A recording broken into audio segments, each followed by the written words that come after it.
Our next speaker is Regina Cohen from Brazil. She's standing in for Natalia de Melo, who she worked with. Do you have to click the remote?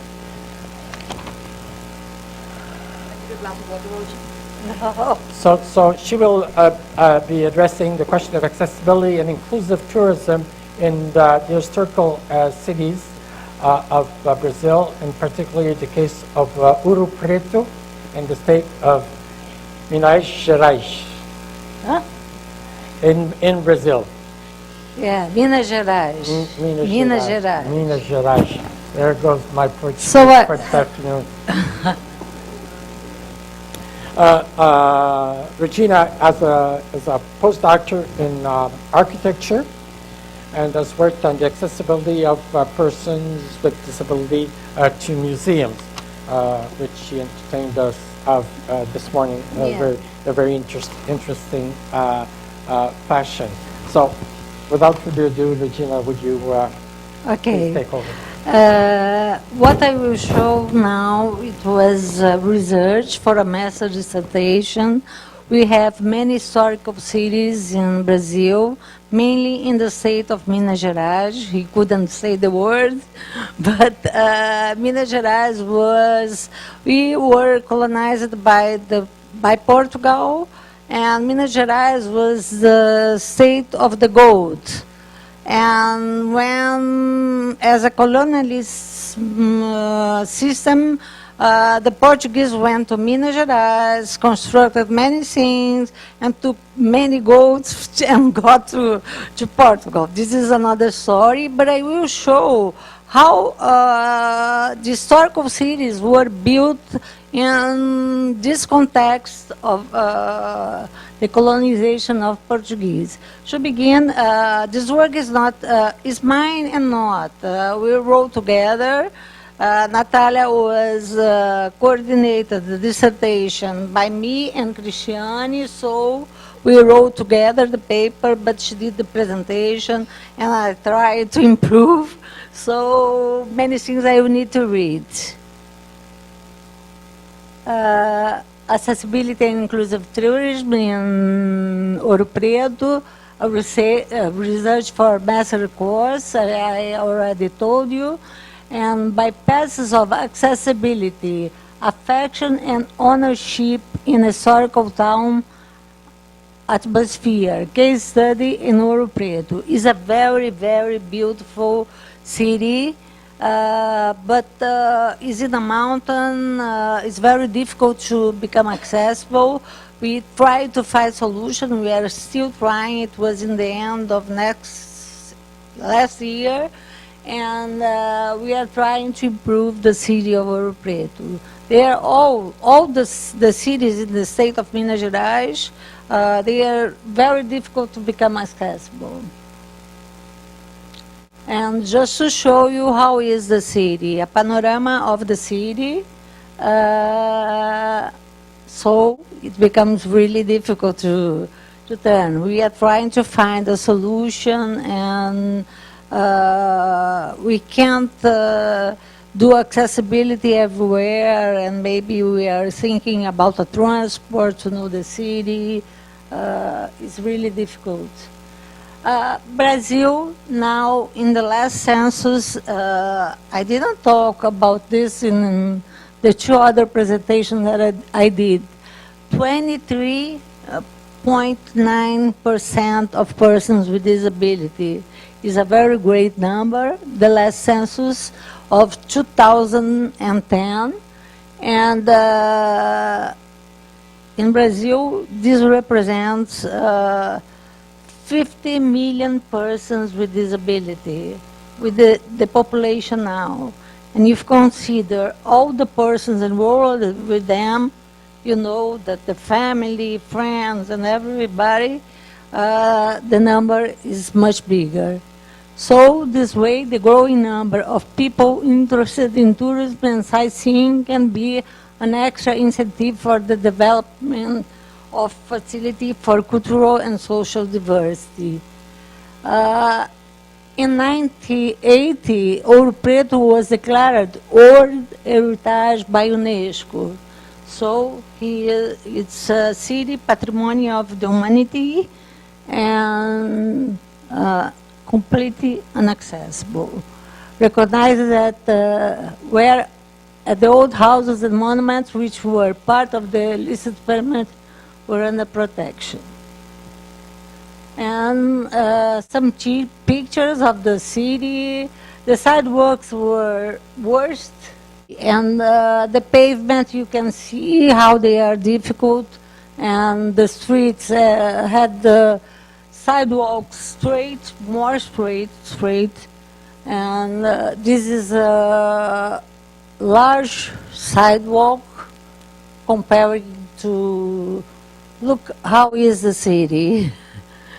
Yeah, just to show you, but we are also trying to get together with the federal government because as a patrimony, the city needs to be approved, the project and everything we are trying to do. On the left side, the interesting in Ouro Preto is that it's a very old city of the colonial era, and on the left, you have the Museum of, in confidence, Tiradentes. I don't know if somebody knows. Tiradentes was an important person in the history of Brazil. And on the right side, you have an hotel, modern hotel in a city completely old, the project of Oscar Niemeyer, and the modern with the old together. The city does not have a niche of inclusive tourism yet consolidated because there is not much adjustment. Oh, I not say this because it's very common. The research, yeah, because I tried to cut and I forgot to cut something. The methodology that Natalia used, oriented by us, was the method of commented city walks. It was a method developed by a French researcher with simultaneous activities, walking, perceiving, and describing how people perceive things and how each one has a specific language that will allow to categorize and to organize what is investigated. A way to understand the behavior, perception, and understanding of city dwellers who often neglect the sensitive context of places, closely linked to the physical, social, and cultural spaces. The researchers who developed is Jean-Paul Thibault, a sociologist and urban planner of Grenoble, the University of Grenoble. And he combined this method with ethnography, other methodological tools, interviews and questionnaires, and to have the perception of persons with disability in the city of Ouro Preto. Just to show she needed to make a case study, and she decided to make in the streets that were receiving an intervention by the government. The commented city walks were on this side. The letter 8 is the home of desires, of histories, and the letter B on the top is a hotel. So this was the route analyzed. I'll not talk about this. I will show the research being done. She walked in the street, look at the narrow sidewalks, person blind. They needed to be with describing everything.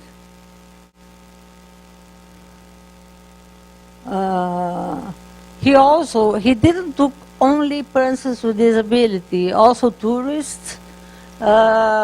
Walking down the street, she asked them to give also their comments.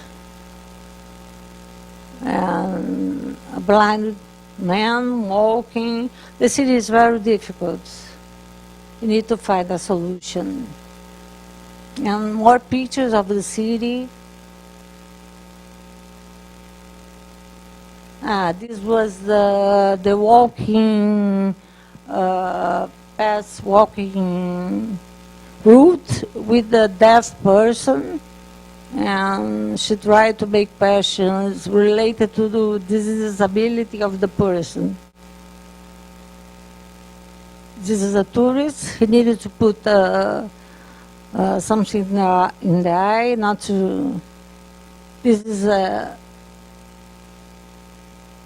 picture of the one place of the city. And for Natalia, the final thoughts, we believe that the basis of adaptations of the cities, and in our case, the historic city of Ouro Preto, should start from the designing and creation of rotas acessíveis, what means accessible routes, because this is one of most complete and important accessibility solutions. City walks would be interconnected in a kind of network with suitable and appropriate buildings and passes, within the possible extent with the function of walks entirely conducive to the reception of all subjects.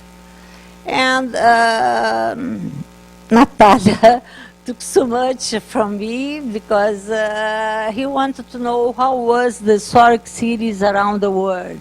So in the right side is the Gothic district from Barcelona, Spain, and on the left, Segovia, also in Spain.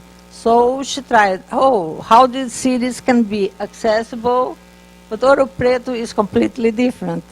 But even so, we will try to find a solution. And the spaces must be understood as sites potentially able to respond and meet the needs of its users. And here I finish.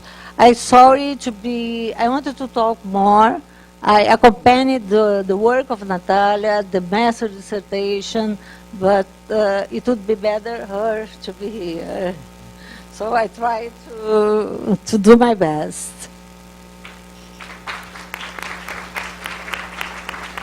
This is Jani Nair from SAT, Society for Accessible Travel and Hospitality. I would really like to know how you would make Ouro Preto accessible because of the cobblestones. Once the people who drive cars managed to get the cobblestone of one of the streets taken out, but there was such a hue and cry that they had to put back the cobblestones. So would it be one of the ways that you could do is what is being done in Machu Picchu, that you train the people to carry them rather than, and also the steep up and downs that you have? I'm amazed that somebody is even thinking of it. Can I have? Yeah, can I speak here? Jenny, I really don't know how to make Ouro Preto accessible. But a little time after the master dissertation of Natalia in Ouro Preto, they tried to do 2 streets that I showed and was the case study of her. But I've been called to participate in a patrimonial discussion, accessibility to patrimonial in Salvador. And I don't know if you have seen the solutions for Salvador. I walked in all the historic center of Salvador. And there was a person, all the persons there were from the historic patrimony, Brazilian historic patrimony. And there was a representative of Ouro Preto. We couldn't talk. He gave me a presentation of what they are planning to do in Ouro Preto. But that time I was with other projects, the World Cup and many things. I am with the presentation, and we decided to discuss, because I really don't know. Ouro Preto is very difficult to be accessible. And they have many critics for the two streets that were done there. Because, I don't know, to enlarge, they are very straight. It's difficult, but they have a project for Ouro Preto. A question in the back? Yes. We work, my wife and I work with the UN World Tourism Organization and also with Sustainable Travel International on mainly sustainable tourism things. But the work we're doing right now is to try and develop an international database that will actually be accessible for exactly the kinds of information that you were providing today. Because all of us are tired of phoning after searching to try and find out the facts that you know. So the next session, there's a workshop or a presentation on this and on information from several people. And tomorrow morning, we're actually inviting people to come to a workshop to help to develop the templates, because we've got TripAdvisor and Google Earth both interested in being able to geolink them. But we do desperately need support from people who want to share information to get them beyond just interested to actually do something. Thank you.